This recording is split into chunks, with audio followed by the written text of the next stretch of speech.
Got it. Thunder sit. Thunder sit. They're taking a brief walk now, and he'll be calm for a little while.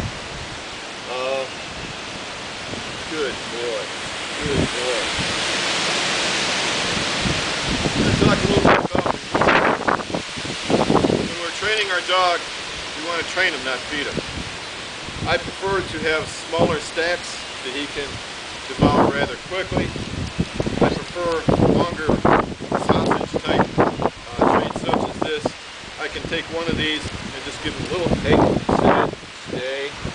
I can just get him little bits and pieces as I go along, or I can keep it in my palm, open my fingers just a little bit so he can get a taste of it. Go eat, go eat, stay, stay, good boy, good boy, good boy, that's a good boy, very good boy, that's a good boy. As he licks my hand, I feed it forward a little bit so he can nip off a little bit. Go eat, stay, good boy. Good boy. Ow. Okay, well, he got a little forward on that one. Stay. Stay. Go eat. Good boy. Good boy. Stay. That's a good boy. Okay.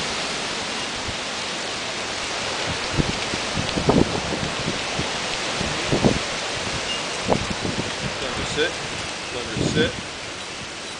If we can focus on the collar a little bit. We don't have the head leader, also called, the brand I prefer is the gentle leader. This is what is called a slip collar, also known as a choke collar. Although that's not what it's originally intended to do.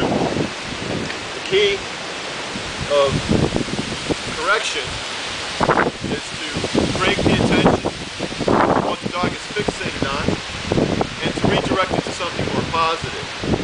When this device first came out, it was the sound of the links passing through this chain.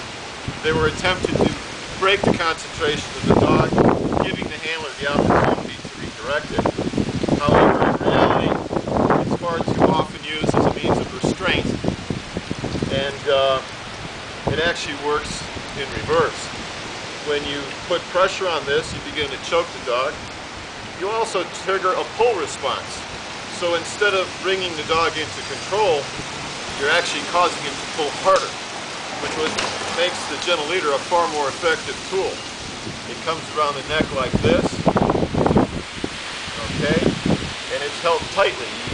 Tighten the strap so you can barely get your finger behind the brain stem and the collar. The other loop wraps around the muzzle, and as the dog pulls, it brings pressure to bear around the back of the neck and the muzzle. You'll notice I'm taking these opportunities to advance on these places I was talking about, putting my hand around the muzzle, around the back of the neck. Okay. As the dog pulls harder, he creates his own consequence by creating more pressure. Thunder sit. Thunder sit. Another one of the downsides of the slip collar is the weight. The weight will always bring the collar down to an ineffective spot. Where it's most effective is high up on the neck,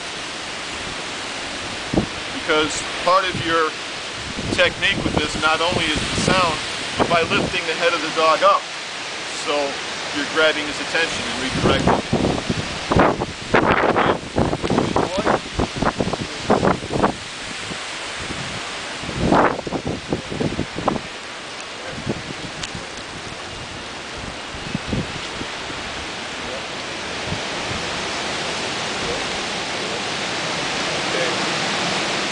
Call less forward and have him take Thunder for a walk just in a short little area here. And we're going to kind of watch how he handles the dog and how Thunder responds to him. Now when you change positions, get behind me, slide your hand, take that lead with your left hand. Got me?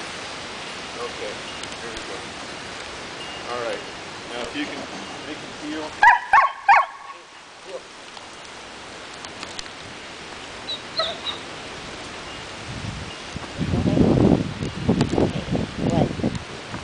And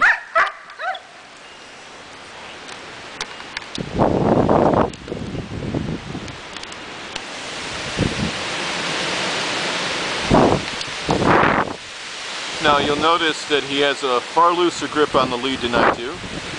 Thunder is not really staying in that training position as well as he might. You also notice he's depending heavily on pulling the chain up. Alright, we have to look at our leashes like an on and off switch.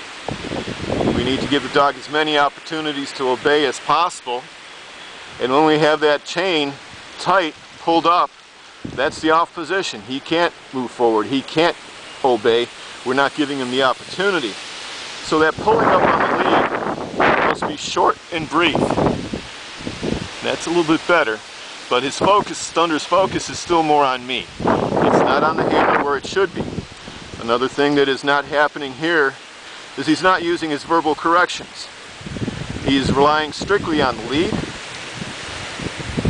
and all there is a place in his training where you get to that point, he's not there yet. That voice is very important in asserting yourself. It can't be an emotional response, it needs to be fairly flat but firm. Loud enough for him to hear it, but not that you're becoming emotionally charged or angry. When you're dealing with dogs like this, it is very easy to get frustrated. Their energies rub off on you, and you need to be cognizant of that. Okay, we got a little bit of a donkey pull there. Normally when a dog does that, doing the donkey pull is counterproductive. You end up in a war of wills. You're better off returning to the side of your dog in the training position and then trying to redirect him into a heel. Okay. Now Les is just starting to learn these techniques.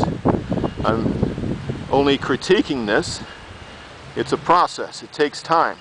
When you're used to handling your dog in one way, that's going to be your knee-jerk reaction. As he refines his technique and asserts himself more effectively, Thunder's response to him is going to be very different.